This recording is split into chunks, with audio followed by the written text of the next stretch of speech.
are you? I'm great, sir. How are you? Good, good. How's it going? Firstly, thank you for accepting my invitation and accepting to be on my show. Sure, you're welcome. So I've gone through your profile and I came to know that you're a family doctor. So I thought to tell about you and the work that you're doing to my audience and to the world who is following Okay, you. sounds good. Tell me more about your show. What exactly were you trying to do when you started this, or why did you start it? So I can get a little more context, so I can help you with hopefully our viewers and listeners. So my name is Sai Chiran. I'm from South India. I'm from Telangana. So I've done my masters in software engineering and my graduation in computer science and engineering. And Mm-hmm. I'm a AWS cloud solution architect trainee. So I'm getting trained. So from last 1 year, uh, I'm doing this. I'm creating online content. I'm taking interviews of people who are into different professions, who are into Mm-hmm. different parts of the world, and who came from different backgrounds, who are Mm-hmm. completely Yeah, random people on internet. So right. I'm just trying How to did connect that? them. I'm always curious because I have an interesting story how I ended up doing what I'm doing. I'm always curious. What's the story of how did you end up? What made you decide to do this? Why? You know. So I have a subject called computer networks in my graduation. Uh-huh. So it was about how one machine connects with other machine, how the information transfer happens between computers, how this Okay. entire world is connected with each other, how these devices are Hmm. able to communicate with each other, and how this information transfer wired and wireless is happening, how people are getting connected using this technology. So as a technologist, I want to understand I understood how this. I already studied. I have the technology background, so I Hmm. thought to know who created this. The creator is human being. Yes. So so I want to understand more about human being, so that Hmm. I thought if I understand more about human being, I can understand more about technology. So I thought Yeah. it is a CEO level thinking. So when Yes. you understand about how the connectivity, the emotions of the Hmm. human beings, the feelings of the human beings, and the human psychology, and Hmm. how they are able to manage their things in their daily life, how they are able to do their full-time works, and the bad and the good experiences, positive, negative, about the climate change, about Yeah. the space, about the Hmm. rockets, about the water, ocean, Hmm. birds, Hmm. everything in the world. I want to know about everything. Everything, it So can be living or non-living thing. yeah. So you're very curious. That's a good skill to have. Yeah. It's like one of the things that I do that it's you hit me up at the right time, the right place, because I developed a passion for technology also, but later always had it but like I don't know how old you are, but like I grew up, I'm 48, so I grew up before the internet, and then I finished my medical training at the end of the 20th century, so when the internet was just getting started. So over the last, and I did my medical training residency during the start of the digital kind of transformation revolution, and over the last 20 years. And it's always funny because I always felt like I always say I felt like a player that was playing the wrong game.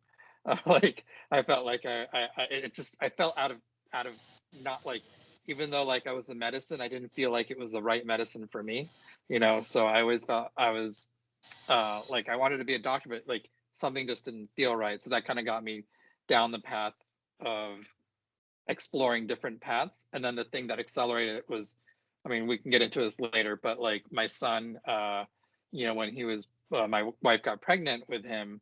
Before this, she had a couple of miscarriages, and then when she got pregnant with him, he was diagnosed with a condition, a medical condition, and they said he wasn't going to live, and that he would have like this, he has this brittle bone condition that he was going to essentially like suffocate in the womb. But so that kind of like got me devastated. Uh, Fortunately, though, during that time, that got me to kind of go on a journey, to go search different things, and that was also the convergence of time when I was getting burnt out and my medical career. I was really disillusioned and just not happy with what I was doing. So part of it was because like what I it was we had started implementing technology like electronic health records in our practice, and I was excited for it 'cause I was like I was really always into technology, always like into gadgets and things like that, and I was like, cool, now it'll make my job easier. No. So what you're finding is that this is a big reason that we can get into. It's a whole nother topic, but like a lot of my work is with the podcast that I do is doctors that getting burnt out, they're not happy, they're exhausted, or just health professionals, and or just in general, people are why are they not happy? You know, what is it that makes them exhausted, burnt out, and just disillusioned with the career, the education that they chose, and what are the things that we can learn from that? So that kind of led us to like meet me my meet my co-founder and develop these other technologies to be part of the solution instead of like part of the problem. So a lot of it was just learning different, and a lot of it came from being at the right what I call like the serendipity at scale, where you just meet people just randomly off the internet, or like but for me it was because it came around, it centered around one cause. Like we were talking about what makes people happy, then that led me down another rabbit hole, and then it led me to technology, and then the intersection of all these things, the things that I truly became self-aware later in life of like the self-awareness and the self-discovery self-development journey of like what truly makes me happy, what is the right game for me to play. And like because the whole my whole life it was I realized that I was actually raised to kind of being part of it. I have two Indian parent physician doctors, all my fam like it's there's like Asian that's like you're either doctor or lawyer, you're either a doctor, an engineer, or a disappointment in our families. You know how that is, right? Like right. So the education, so that's one thing. But the thing is, but the way that my parents practice medicine, because everything changed over the last 30 years, it's totally different now. And I have two younger brothers and they don't know that transition, or like they're more after me, so I'm on that like that middle generation where I see where things have been with my parents and the way they practice medicine for 40 years, and they're 40 plus years and they're retiring. Me, where I've been in practice for 20 years, in the middle, and then my younger brothers who have only know like computers and that kind of world also. So it's like I see how there's blind spots for each generation, but I have that unique viewpoint of like, the reason so many people are getting exhausted or burnt out or all is because they're doing things that they were trained by their parents and other people from the 20th and 19th century models, which are dated because we're 20 years into the 21st century.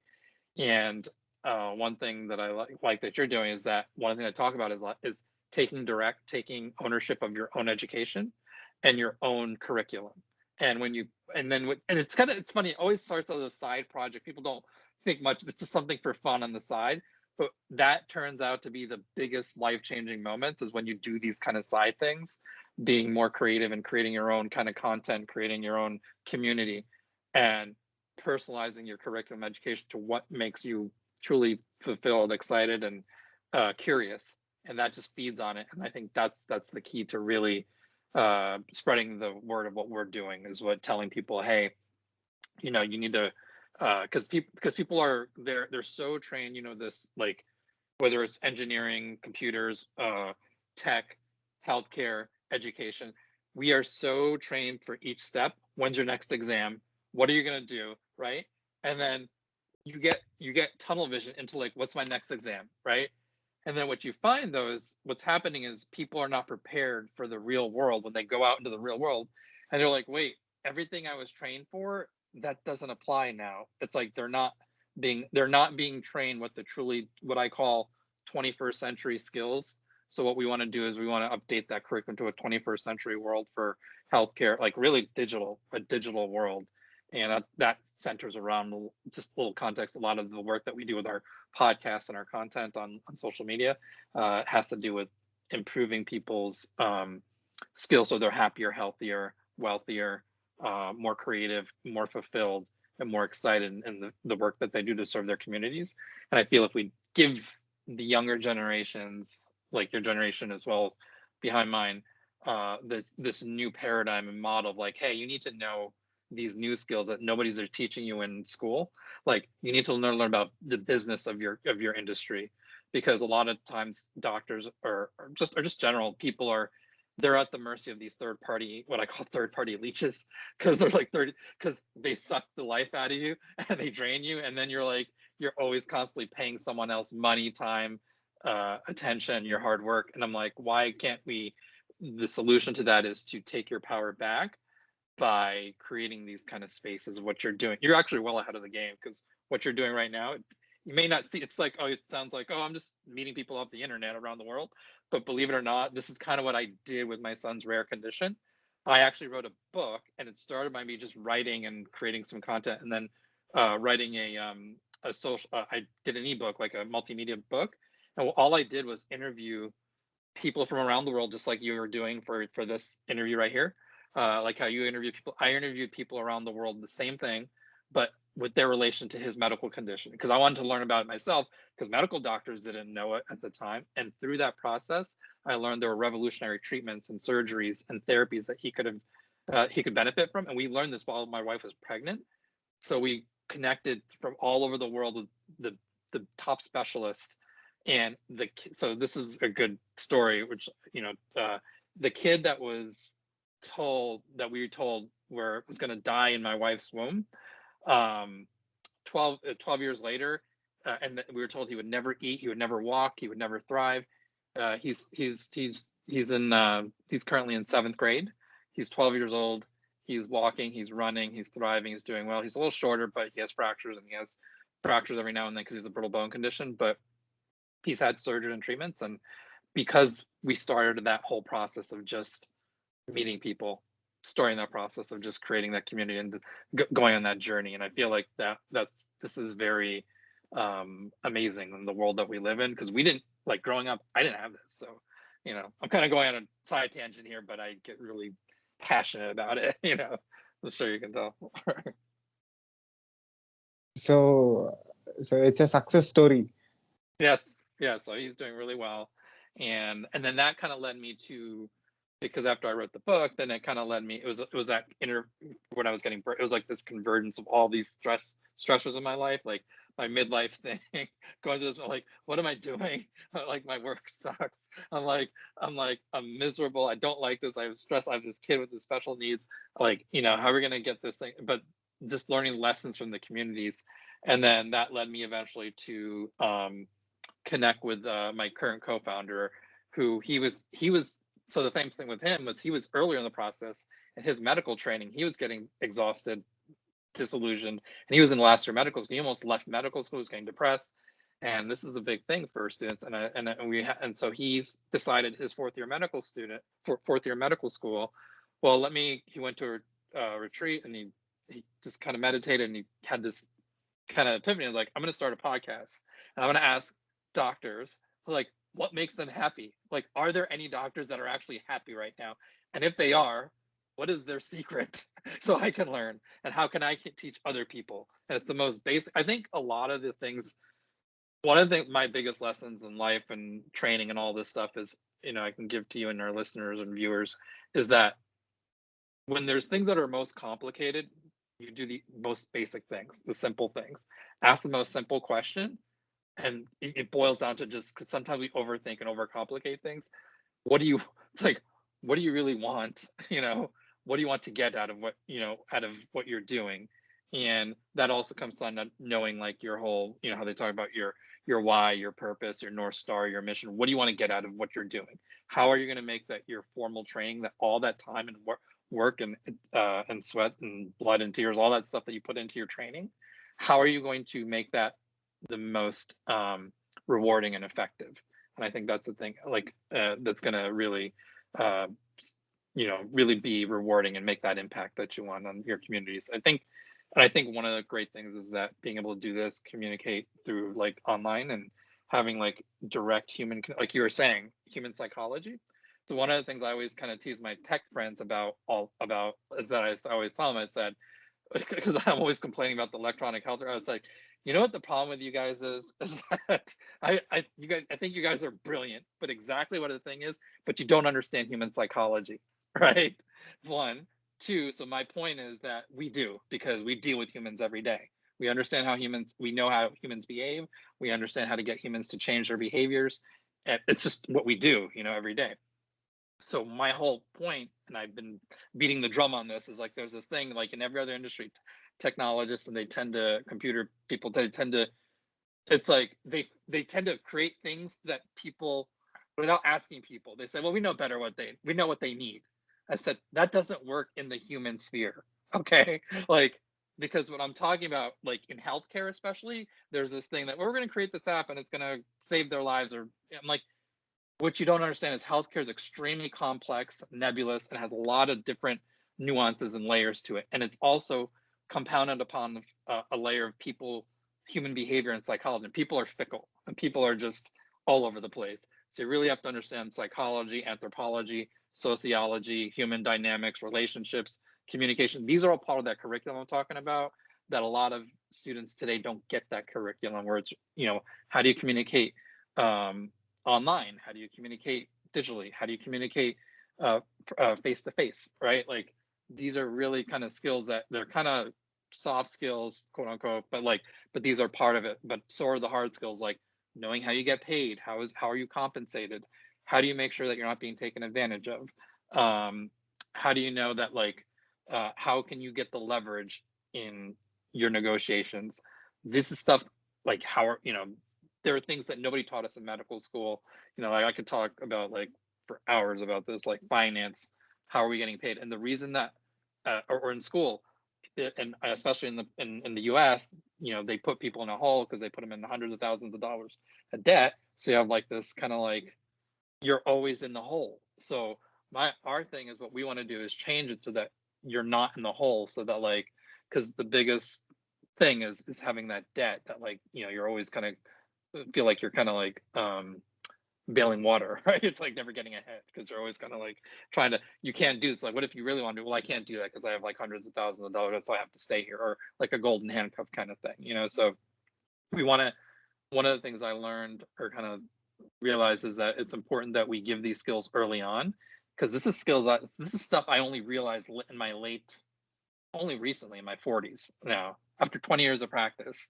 And I was like, I wish someone took me aside and say, hey, this is why I mentor medical students. And and I'm the oldest brother. So I think it's in my DNA because I'm the oldest of three brothers, and also I'm a father, and I'm a teacher. I teach local medical students here, and I'm a mentor also. So I'm always like, you may think I'm crazy, but I want you to understand this. Learn these skills because you'll thank me later on 20 years down the line, because I wish someone took me aside and said, hey, listen to this. I'm going to tell you this, because otherwise you're going to be constantly playing catch up to like these other third parties. There's always somebody that wants to take advantage of you or something. But leverage the power of, like, so what we want to do is give the education of leveraging the power of using kind of like modern day technology to empower us to get healthier, wealthier, more creative, more collaborative, more compassionate, and really make that impact and really kind of have more fulfilling lives, so we can address and end this kind of like burnout and just being miserable kind of like epidemic, kind of, so people are happier and really excited about what they want to do, because so many people are unhappy, and there's so much stuff going on, and it can be hard to really there's so much negativity and noise. So I think that's the other thing, is like giving people some, not, well, I don't want to call it delusion, but practical what I call it, like practical knowledge that they can do. Because a lot of times what we learn in school or formal education it's from like 100 years ago. The models are just like, I say, what we're going through now is the same thing that we all went through with the Industrial Revolution 100 years ago, or with like cars and telephones and all this stuff. Now we're going through the digital revolution. This is the next revolution. We're doing that right now with everything that's going on in the world. It's being exposed, it's being accelerated and transformed. So what, I've been living in this world for the last decade, not by choice, because it just got accelerated because of our individual circumstances. And it allowed me to kind of formulate this new curriculum. And then with my co-founder, we kind of like have been working on these podcasts for the last 4 years. And we've kind of like, we're starting to solidify, like, from interviewing, same thing you did, taking the best nuggets and pearls from people who are happy, healthy, really kind of really successful, and kind of like creating our own like unique kind of like knowledge pearls for to share with other people like you do. Like, so hey, this is really important because I think at this time in history, I think it's really important for us to make, you know, I tend to be like very quiet and kind of low key, but at this point, it's because I was taking it all in. I was just observing, doing my research, making sure, and then now it's like I've done all the long division. I was like, okay, things are clear to me now. This is what it is now, and now I can explain it, and I can give people some hope, inspiration, and be like, look, this works. You know, this worked for us, and apply it to your own situation. But you got to do what's right for you. But if we can give that kind of like, hey, there are some things that we're discovering here, because I find that like what's happened is we're doing all these things that are dated. It's like the equivalent of being raised. I always say like all the skills and things that we need today. The reason most people are burnt out, exhausted, anxious, and confused and lost and just miserable is because they're doing the same things. Like it's basically the equivalent of being raised in like the rainforest, and then all of a sudden being dropped in the desert and being told, okay, now adapt, survive, and thrive. And we wonder why people are like confused and lost because they haven't been the skills, the knowledge, the resources, the tools. So one of the things that I found just personally, just in my own practice, is one thing I wanted to do was like, hey, I wanted to do more digital health, and kind of this hybrid model, which I talk about a lot, is like this hybrid virtual real world model of like in just everything. Like, we can meet online, but like one day you may be in my area or something, we'll meet in person. I found we did this with our son. Like we've had friends, like great, some awesome families from around the world that we spend time with, like from Ireland to like Canada to the US to like, Australia to Europe, all over the world, South America, all over the world, to India. Like we have, because we're connected by this one common condition that our families are affected by. And we've stayed at their place, they've stayed at our place, and that's been over the last decade. And I feel like we've learned a lot of lessons from that. And I feel like that's like the new model where you can like form these new kind of what I call meaning. What the world's starving for is meaningful human connections. We're all meant to socially connect. It's just a question of like, how do we do it now in the world that we're living in now, and be safe and healthy, and have it like mutually beneficial for everybody. So that's my rant. but that's kind of like my passions, what I like to talk about, what that's kind of what I do with all the podcasts. And so sorry I went on a little bit of a tangent, but that's my whole thing. Right. You didn't said about yourself, your name and Yes. your All right. designation. Sorry. Yeah. So my name is that would help. My name is Neel Desai. I am I am a family physician of 20 years in northern Kentucky, just outside of Cincinnati, Ohio. And yeah, I've been practicing for 20 years. I have a son. I'm married, and I have a son, Ethan. We call him E. He has a rare genetic brittle bone condition called osteogenesis imperfecta, and it's a rare genetic condition, so not too many doctors, surgeons know about it. But basically, long story short, it's a condition that causes a lot of fractures and minimal trauma, so fractures of bones. But it can affect other organ systems. But yeah, so that was the thing when he was diagnosed. When my wife was pregnant with him, they thought that his rib cage was going to be too small; he wouldn't be able to breathe. So that was the whole thing. That's got us towards the finding treatments and surgeries and all these things for him. So, but yeah, as I told the story, it's uh, he his whole condition changed my whole medical career and my path and trajectory, and that got me writing. It got me into digital content production, doing podcasts, and also got me towards teaching medical students, because one of the things I found was that they didn't teach this much in medical school, including myself. So it became my mission to and my purpose to basically educate the general medical public about my son's rare condition through the use of digital communication media and medical education, and transforming, and in so doing, helping to transform healthcare and education in the 21st century. So that's kind of where I am now. Now I can kind of all. It's funny because at the time you don't know you don't know when you're going through all this stuff. Like I'm sure you'll like how you got into your thing. You don't know where it's going to end, but then like it's just a bunch of loose dots and loose threads. But when you it's this theme of connection that because his condition is a connective disorder.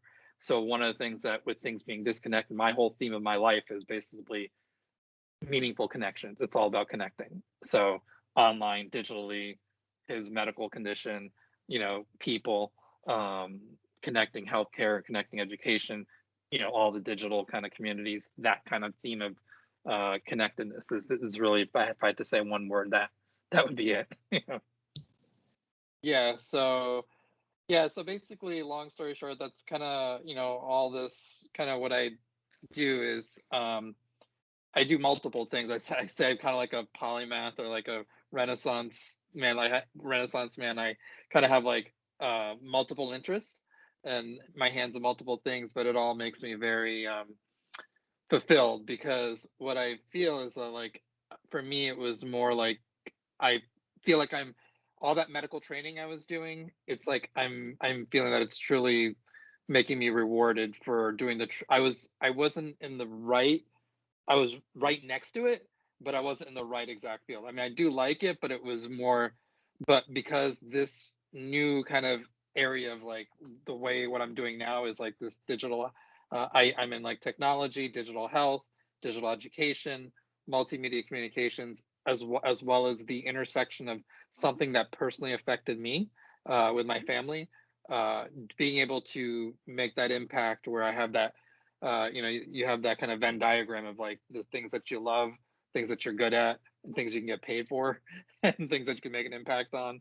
So if you find that sweet spot, that's what I tell everyone. Like that, I think the Japanese word is like ikigai or something like it's that sweet spot of all those three or four circles of like right where, and I feel like I found that spot. Now it's just like so that's why with doing this it's like I what I it also made me self reflect doing all these kind of like what am I really good at, like who like it also makes me reflect on like who am I really, not just who other people wanted me to be. It was like, oh well, you're a doctor and that's kind of your thing, like, right? But I feel like there's a different way to be a physician these days. So right, like, um, it doesn't have to be the traditional way. Like, you can still do it the traditional way if that's what you want to do. That's great, but sometimes other people have other interests too. And I feel like there's with the emergence of the internet and technology and digital acceleration, there are all new cutting edge, exciting fields, and that's kind of my passion. Is like I always love like new things and kind of exploring new things. And I'm an explorer and a pioneer in that way because I kind of had that DNA in me, but it was just amplified by my son's rare condition that no one knew anything about. So I was like, all right, let me figure it out. So you're like, and now let me be that leader. And then I found other doctors who did the same thing in interviewing in history, like about like over 20, 30 years ago, these surgeons who created these revolutionary telescoping rods, minimally invasive, that allowed him and other patients like him who previously they never would have been able to walk and now they're fracturing and pain all the time, but they created these new rods and it telescopes as they're growing, so it allows the bones to correct their bowing and their fractures, so strengthens them. And because of that my son learned to walk, he learned to run, and he's swimming and he's doing all these other amazing things, and so are other kids. Like if they're not walking or running, at least they're more ambulatory and less pain. And that's just like that for me just kind of got me really passionate, reignited my flame and the fire in me of like loving medicine, because it literally the flame that like that had I got so excited to become a doctor got literally burnt out. Right, burnt out. This was the spark that kind of like reignited the fuel for the fire, so that fire and that passion, I'm sure you can tell when I talk about it, it's like right, like I get really excited about it because hey, I put all that time, money, effort, energy into this thing, and then now it's like and then it just turns out all I needed was just a little slight change in direction. And I didn't have, because a lot of people sometimes think if they do something else, they think a lot of times that you have to do things binary when you go like become an entrepreneur or start your own company. Like you have to quit your job and just do everything. I was like, no, you can transition. Like you can have one leg in and do it. Like the beauty of the internet is like we can do these things on my days off. I can create these communities and these podcasts and be part of these communities, and I can do this on the side and still see my patients during the day. So it's the best of both worlds, and I learn from both worlds, and that makes me a lot more well-rounded, more excited, a better physician. And this is what we were talking about on our podcast. And so doing, if your physicians and your healthcare teams are more feel supported and energized and excited about what they do, it's going to help the patients. It's going to help their communities. I think a lot of time in the healthcare community, you hear like, may not be politically correct, but it's like patients are first. I said the problem with that is it leaves the healthcare teams as an afterthought, you know, and then you have high rates, and then it puts more burden on them. My thing is flip it. The reason that we've been doing things the wrong way is because, and it makes sense because if you look at other industries like Richard Branson, he says, hey, I don't put the customer first, I put the employee first. If the employees are doing well, they're going to be extra miles to make the employees happy. But if the employees I mean, the customer's happy. But if you don't have happy, um, healthcare professionals or like they're gonna get exhausted. It's just happening. It's literally happening. It's been happening for the last 15, 20 years here. And a lot of it comes down to what I was talking about earlier is that we feel that we've lost control. And I feel one of the things I always encourage people to do is not just necessarily, it doesn't have to be start a podcast or a YouTube channel. What my solution to this, what I found personally, what we're finding over and over again, when I tell this story, it just the light bulb goes and people agree with me. And I'd be curious if you thought this the same, is that when they started these kind of interviews or whether it's a YouTube channel or a podcast, or my son or my nephew lives with like a gaming community or or a social media account or whatever it is based on something they're interested in, what they find is they get a lot more, they think it's just kind of a hobby or side thing, but it turns out to be a huge source of inspiration, support, community, and energy, which is the what you want to fulfill you in your regular career, and that kind of like or your training or your studies. So because you find that what I found was during my medical training can be very isolating and draining medically, mentally, physically. It can be very exhausting, and even medical training and even the medical profession. And I found that the reason is because people become the way the nature of the career is that it's just very naturally isolating. It's just the way it is, the way it, and what's happened is with with all the digital transformation, what we've done is we've turned from being in front of people, face to face, to being in front of screens. I mean, literally, like right now. But if we're going to be in screens, what we need to do is do it in a effective manner, so that we can use those as bridges to more meaningful human connections. Like you're saying, you want to learn about psychology. It's really because what do you hear about patients complain about? They say my doctor doesn't spend time with me. They're looking at a computer. They're overrushed. They're just exhausted. They're just rushing. They're not listening to anything I'm saying. So this is kind of part of the other empathetic listening skills, communication skills, but it's part of a reflection of a problem with the system we're in, because part of what I say is for technologies to be effective, they need to get out of the way, and they need to be assistive, not obtrusive. They need to be enabling, not interfering.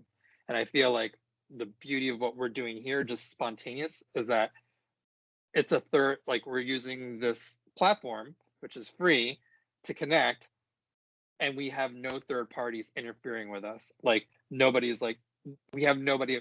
It's just you and me having a conversation. I think people are starving for that, to get back to our roots of just having people to have just like the talks around campfires or just in the break room, or like, they want to have face-to-face conversations, and they're starving for it. And that's the reason that podcasts have exploded, or these YouTube interviews, one-on-one interviews. And I've noticed this. I listen to a lot of content for our businesses, and one thing I learned, and I'm just observing, is that no matter who it is, whether it's athletes, actors, tech entrepreneurs, physicians, scientists, people love to just have conversations, be vulnerable, talk about just being human, right? And just have a normal conversation. What's your life like? What's your deal? What are you dealing with? What are your hopes, your dreams, your fears, your insecurities, what are you doing well? What is not going well? And then just having that kind of like that just basic all our human conversation, which is what I found that whenever I had that during my most difficult times, I could handle my challenges. Even recently with all the stuff that's going on, the pandemic, all this other stuff, my worst time was when I didn't have that supportive community and I was like isolated and I felt like I was handling it all by myself and that felt like the weight of the world on myself. However, on the flip side, when I have my co-founder or my teams that I work with, or the medical students I work with, or my colleagues, my peers, my family members, then it's like, okay, I have that burden that a little bit, everyone takes a little bit of that burden off my shoulder. So it becomes a lot more manageable. It's like, yeah, we have tough stuff to deal with, but I can deal with it because I have, brothers and sisters and, colleagues, that community, that meaningful human connection of community, which is so vital. That's an essential skill I think I want to impart on our viewers, listeners, is really find your community. That is an essential 21st century skill because when you find that, that will make your career, your life so much easier.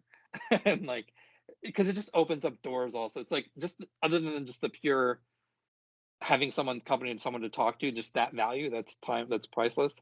But you never know. Also, sometimes it may lead to other things because what I find is like having that community also leads to other collaborations and serendipity, what I call serendipity at scale, where like, hey, you're just talking, you're just spitballing. All of a sudden, we have this great idea because we're just talking over having some, drink. I said having a drink, having coffee, tea, or a drink or whatever, and you're just, or having a meal or something, and you're just talking. Then all of a sudden, you come up with like this great idea, and things are born out of that. Great things are born out of that. That's what I found, and that's kind of it's over and over through multiple different industries. And I think it's great that you're doing what you're doing because I think you'll find that. I think you've noticed this from your interviews too. You learn things that you never would have known like had you not started this thing. I feel it's the greatest education that anyone can have is to just go find something you're curious about and then start something around that, like whether it's a social media account, a YouTube channel,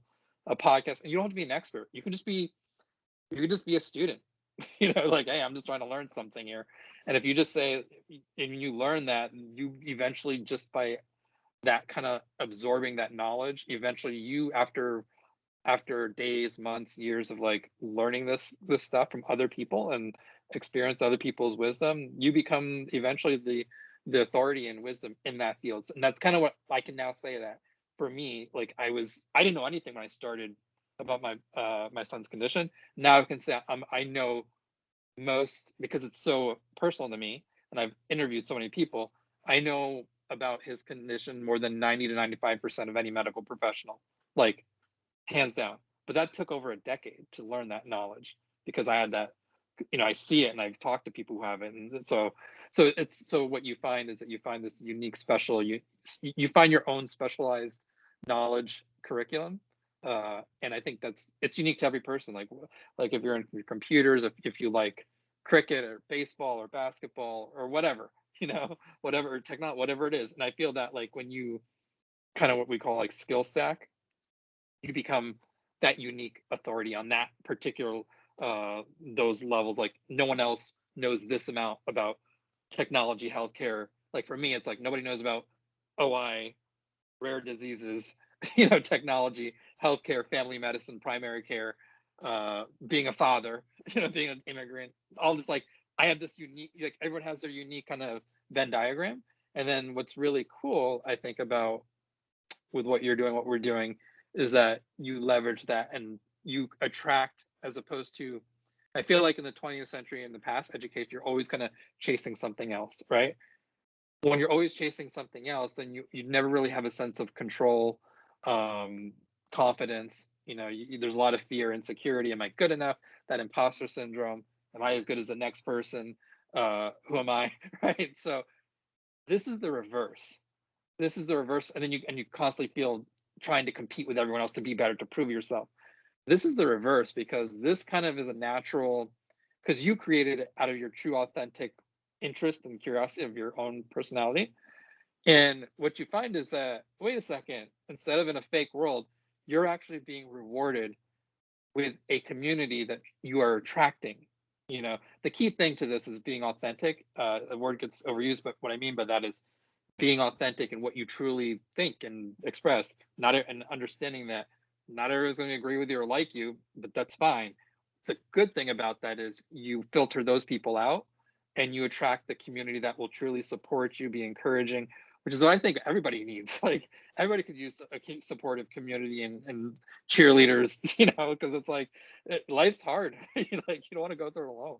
You know what I mean? Like, it's like, so I found that was a key thing, is that I mean, yeah, we have challenges, but to have a really foundation of supportive communities. This is throughout time. If you look at any culture, any history, like, community is so important. I think you're right. You know what I mean?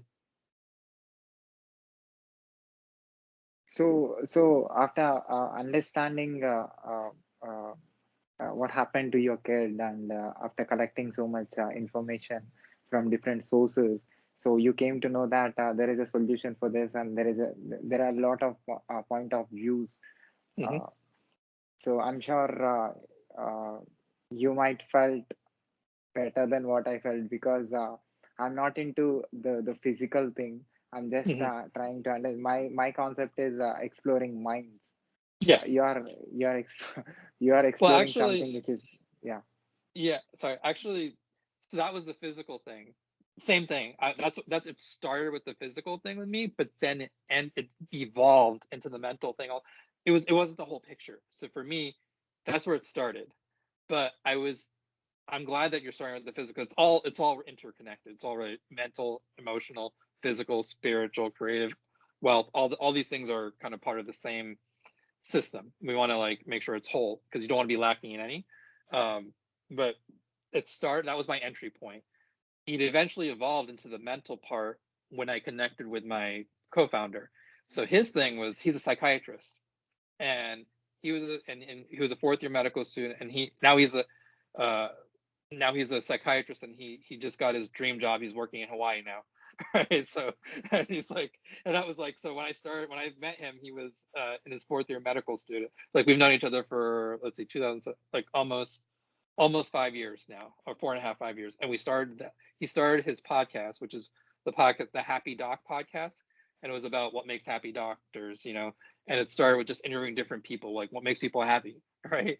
And so his thing was the mental health. So, but at that time also, he was asking, "Are you happy?" I said, "Well, I'm happy when I'm talking about my son and his story."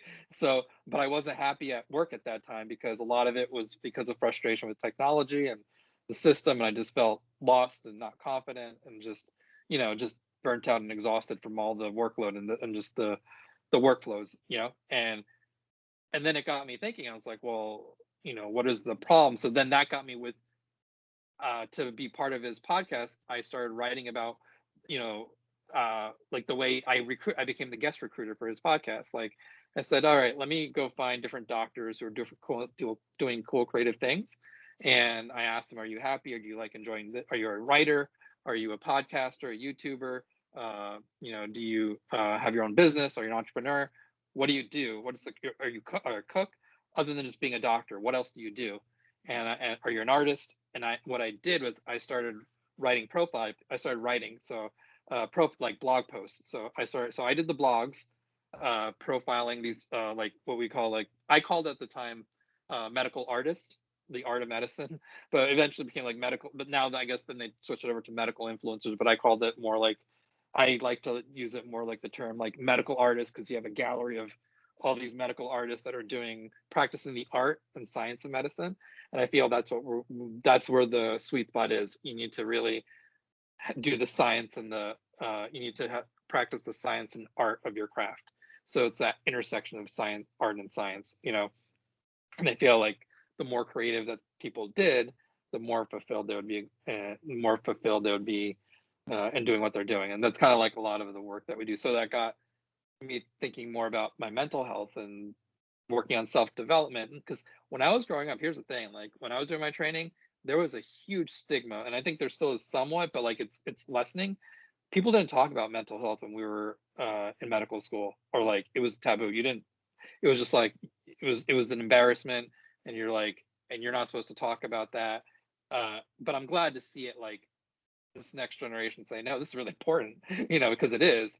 Because when you bury it, then later on, like me, because then people start doing other things to cope for it. They unhealthy things. They start doing like drugs or alcohol or other or just unhealthy habits. They don't eat right or they don't take care of their health. And a lot of it starts with your mindset. And so like you were saying, like it's really about having that early mindset that. And one thing what we want to do is tell people for medical students or people or and what we're training people or students is that uh, it's best if you start doing these things at the earliest points in your career and your education.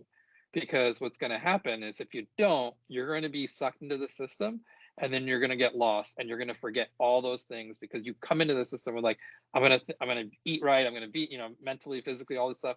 And then the system just beats that out of you. So by the end, you're very drained, you're cynical, and you're just exhausted and beaten down. And you have this kind of learned helplessness model of where you're just like you're stuck because like I was saying earlier, you're stuck because you have hundreds of thousands of dollars of debt.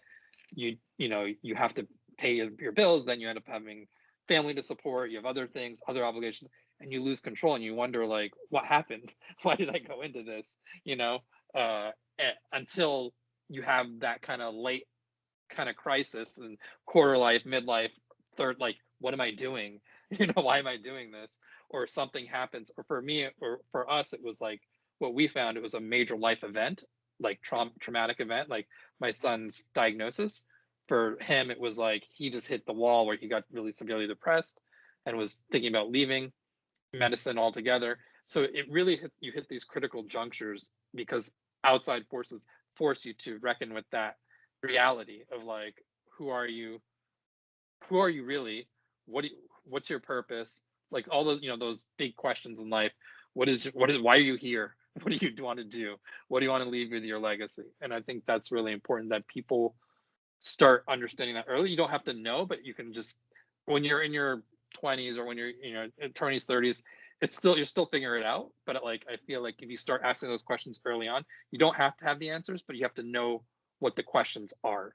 If you know the questions, you don't have the answers, but you have to know what the questions. So I think it's really important to know your questions, like what is my why, like why am I what am with my profession, what do I want to do, or why how am I going to do it? What who am I going to do it for, with whom, right?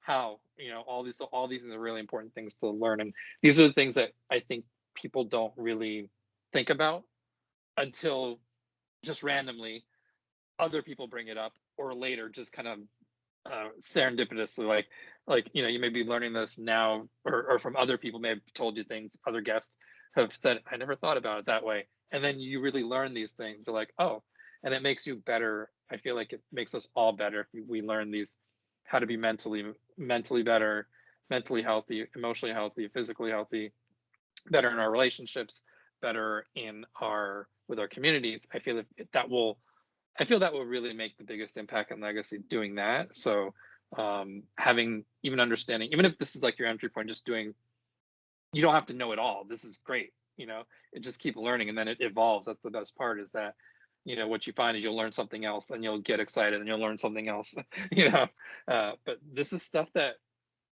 you don't really learn in school. I feel your greatest education.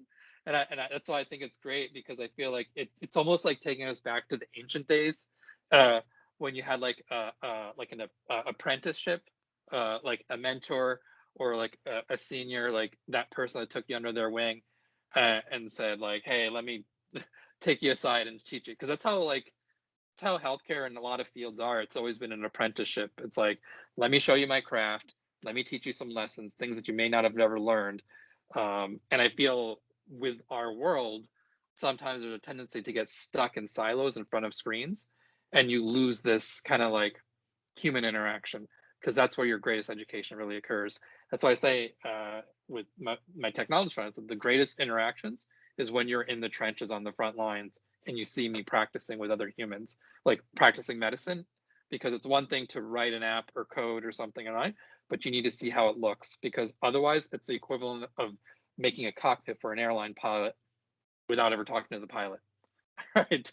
And lives are at stake.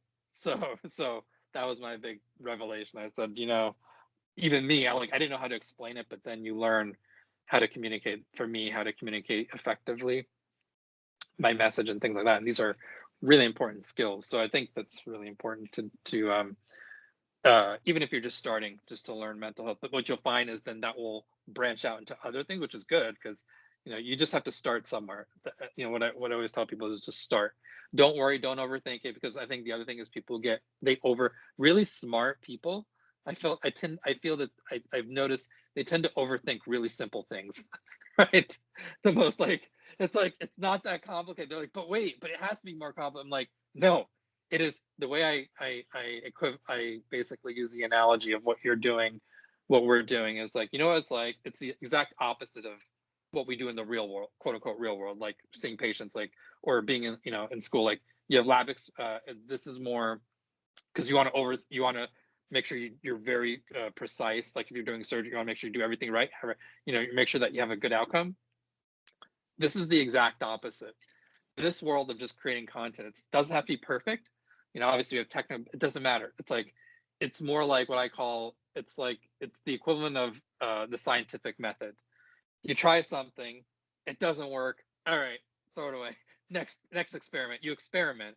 That's part of the beauty of it. It's the scientific method. It's like, well, that didn't work. Okay, we're not going to do that.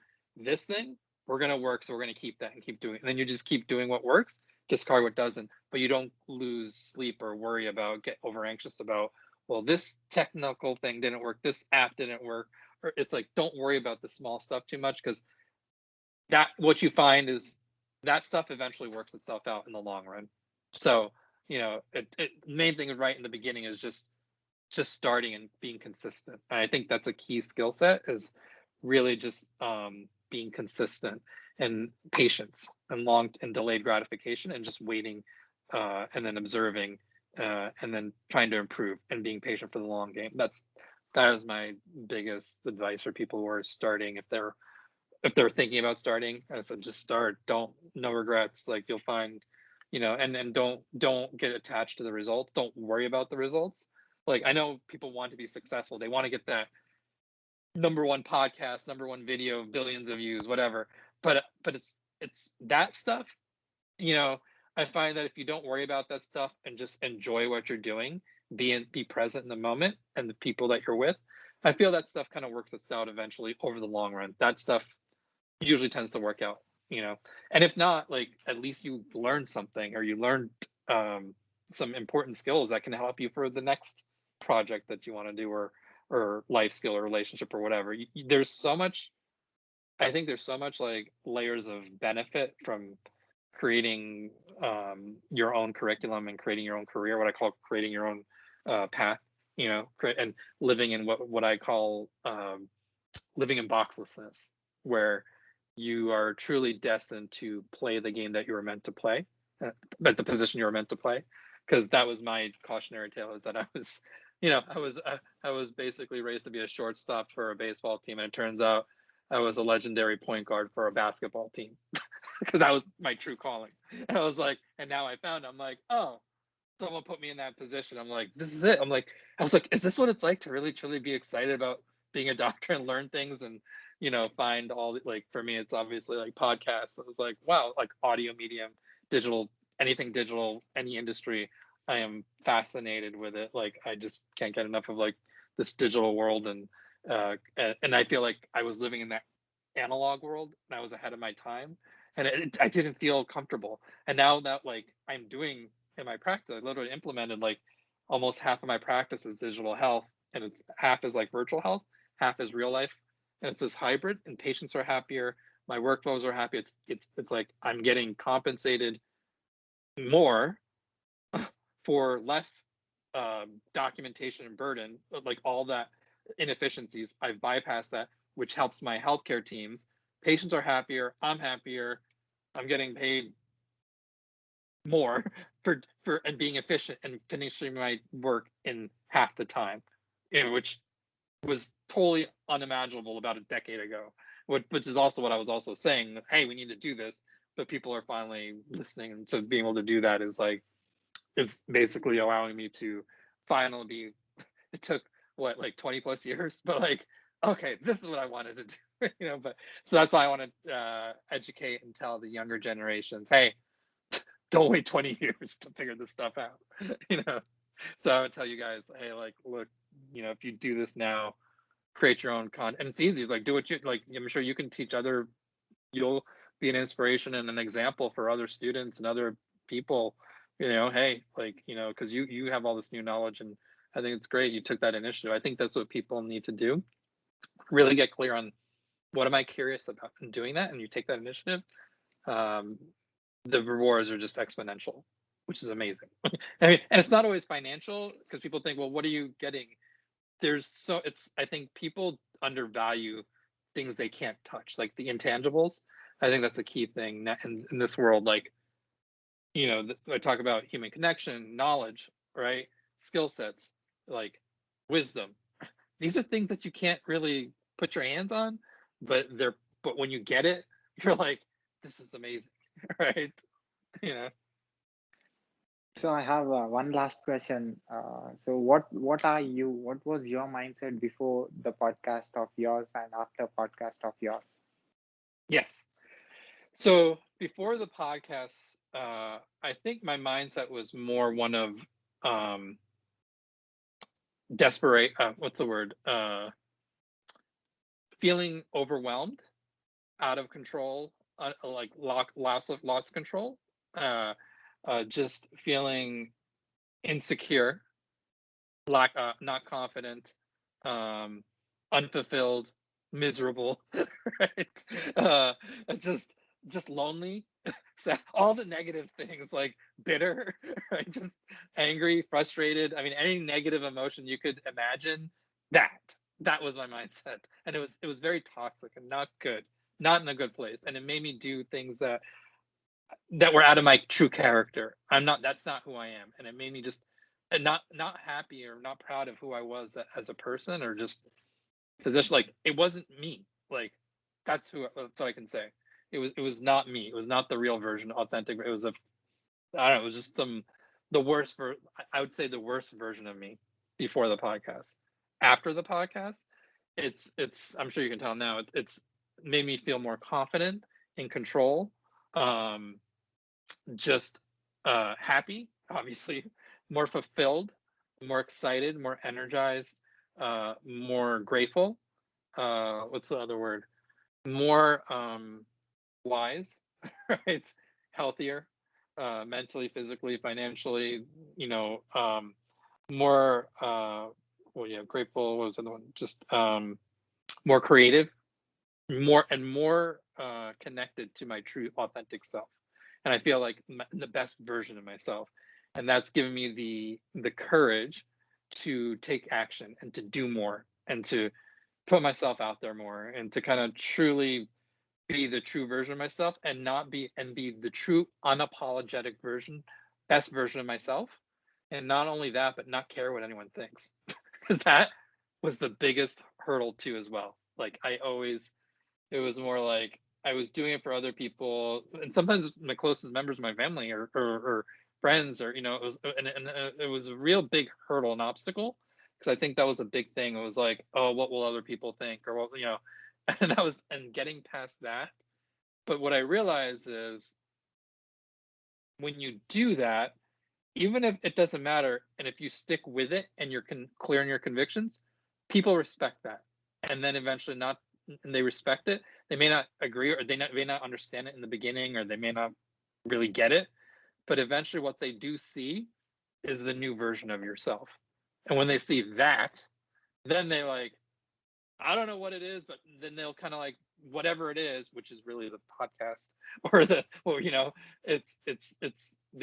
they are more attracted to you, and they more like this version of you. Like, it's like you're more attractive, and it's just people want to be around you, and you attract good energy, good people, good community, and good projects, and good resources. And I feel it just it's life changing. So I feel like if I have to say, I think it's, to put it simply, after the podcast, it's basically changed. It's brought out the best version of myself.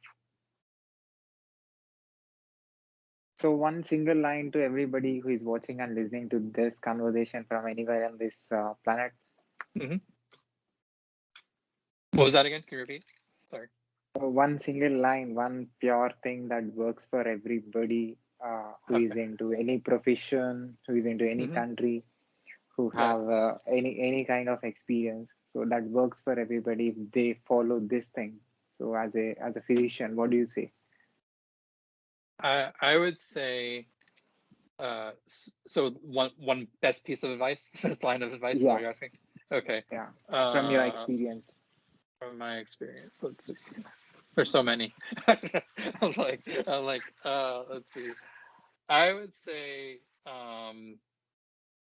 I think it's really important, no matter who you are, to always have a very uh, true.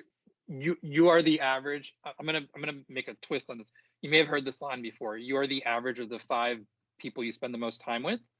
I'm gonna put that like, you are the average of both the five most your 5 people that you spend most time with in real life online, as well as the things and activities that you do. So choose wisely. So you want to make sure that you choose things that will elevate your you want to make sure, what I call, you want to make sure that you have more sweet tea in your life. Time, tea, energy, and attention. So you want to make sure you have more sweet tea. Make sure those things are sweet, right? Make sure they lift you up and push you forward. And you want to minimize the things that are bitter. So bitter tea, time, attention, energy, things that drain you, things that are, if they're vampires, they suck your energy and drown you and overwhelm you. You want to limit those things. So think about it, whether it's an activity online, whether it's a person that you're spending with, a family member, a friend, a colleague, whoever it is. I mean, you want to make sure that you're supportive, and that all comes down to having a supportive community. So you really want to make sure that no matter who you are, you have a supportive community. And if you don't have one, then you can create one, and then you'll attract it, just like you did and I did, right? So at last, as an observer, as a person who understands the mechanism in the body of a human being, and as an explorer, as a person who is interested in everything in the world, who wants to know everything in the world. So what do you say about the work that I am doing? You already said, but last Mm-hmm. observation of yours in detail. So Yes, me yes, talking with different different yes, mindsets, people who are coming from different countries, and what do you yeah. think that I would learn from them? And what do you think people who are observing my content, my videos, and listening to my podcast, what do they learn from this? I think it's great because I think what you're doing is something that needs to be amplified. I think there's too much negative noise in the world, and I think what we need to do is we need to amplify more positive voices, which is exactly what you're doing, and bringing more light to stories of hope, inspiration, and just good people. I think there's too many stories that get amplified of negative people and negative things and events in the world. And I think too often good people doing good things are drowned out. So I think it's time that we made all these good people in the world louder, amplified, so that they're seen and heard, like you. So I'll put your podcast link and anything, any web links of yours. If you send me, I'll put in the description of this video. People who find our video on YouTube can see the work that you are doing and can listen and can understand the message of yours or the content that you're putting. Sure, sounds good. Yeah. So can I put this video on my YouTube channel with your permission? Yeah, go ahead, definitely. And also, can I put this video and audio clip on my podcast, website, internet, Yep, social media, everywhere with your permission? definitely. I'll be fine. I'll share Yeah. it. I'll amplify it too. I do the Yeah. social media for our content, so I'll amplify it as well too. I think Oh, that's a beauty of being able to collaborate. Well, that's another thing, is being able to collaborate and amplify both our voices and our content. And it's one of the beautiful things about the digital age is it's not like cutthroat where one person wins, other person loses. The beauty this is it's compounding effect of if I don't lose, if you win, we both win because we both share our stuff together. So that is what works in the internet. So Yes. collaborations actually Yep. makes uh, Yep. people get together, and yeah, I'm sure a lot of words of yours, a lot of experiences of yours, whatever you said, it's really impactful and effective. I'm sure anybody who Yeah. listens from anywhere can, you will be the change Yes. maker in their lives, or Definitely. you will be the main Yeah. person who can create the change in the decisions that they are making. So thank you very much, sir, for giving me your valuable time and spending your experience on my platform. Sure. Thanks. Thanks for having me. Yeah. Do you have anything that at last to say to people, or No, I think I'd said it all. Probably I like to talk a lot about it. So sometimes I just get so excited I just ramble on. But like because it's funny. It's funny. The funny thing is if you saw me, my persona here, me talking to you is 180 degrees opposite at work. Like at work, I'm very reserved and quiet and just doing my work. Here it's like I don't shut up. I just talk nonstop. But so people. It's funny because people have a hard time calibrating. Like you never talk. I'm like people who really know me says he does not stop talking. It's the only thing is if he likes you or if he wants to talk to you about something. But otherwise, it's an interesting dynamic where it's like, no, it's just some places I'm like I need to be a little more buttoned down and formal. Another place I can be a little more informal. I think that's what I really enjoy is this is my favorite thing is having informal conversations because I go to I'm sitting in a screen and I like talking to patients, but I feel frustrated when I have technology that's in my way and it's like I literally want to talk to my patients, but this thing is all these other things are grabbing at me and I can't do my job because the system is inefficient. So that's why what really gets me excited is when I get to in a room or an interview, well, I get to talk to people and I get to share my knowledge and I get to like just have that one-on-one conversation and be like, hey, I have a lot of things to tell you because because I messed up. This is what I discovered. It's like I literally feel like I discovered new things. I was like new discoveries. I was like, I have all these new discoveries. I want people to learn about it, right? You know. so thank you, sir. Thank you very much for everything that you Oh, said, and keep going, and keep doing what you love. I will. You too. Yeah. Take care. All right, you too. Have a good day.